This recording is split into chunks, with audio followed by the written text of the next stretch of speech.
रुग्णालयात जाऊन भाजपचे प्रदेशाध्यक्ष रवींद्र चव्हाण यांनी माजी मंत्री डॉक्टर विजयकुमार गावित यांच्या प्रकृतीची केली विचारणा। नंदुरबार जिल्ह्याचे शिल्पकार तथा सर्वांचे लाडके नेते माजी मंत्री आमदार डॉक्टर विजयकुमार गावित यांची प्रकृती आता वेगाने सुधारते। त्या पार्श्वभूमीवर भारतीय जनता पक्षाचे प्रदेशाध्यक्ष रवींद्र चव्हाण यांनी रुग्णालयात जाऊन माजी मंत्री आमदार डॉक्टर विजयकुमार गावित यांची भेट घेतली। आमदार डॉक्टर विजयकुमार गावित यांच्या प्रकृतीत 2 महिन्यांपूर्वी हृदयविकारामुळे बिघाड झाला होता। त्यावरील उपचार चालू असल्यामुळे मुंबईतील रुग्णालयात 2 महिन्यांपासून दाखल आहेत। पूर्वीपेक्षा आता वेगाने प्रकृतीत सुधारणा होते।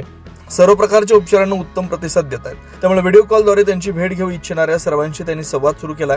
संसदरत्न माजी खासदार डॉक्टर हिनाताई गावित यांच्या माध्यमातून जिल्हाभरातील कार्यकर्त्यांशी त्यांचा संवाद घडताना दिसतोय।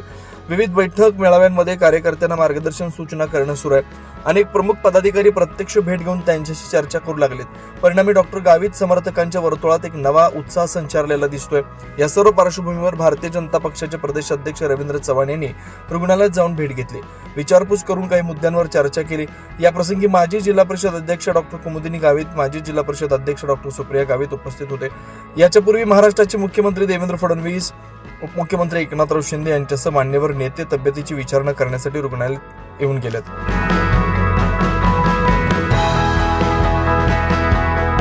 24 लाईव्ह महाराष्ट्र, योगेश पवार, नंदुरबार।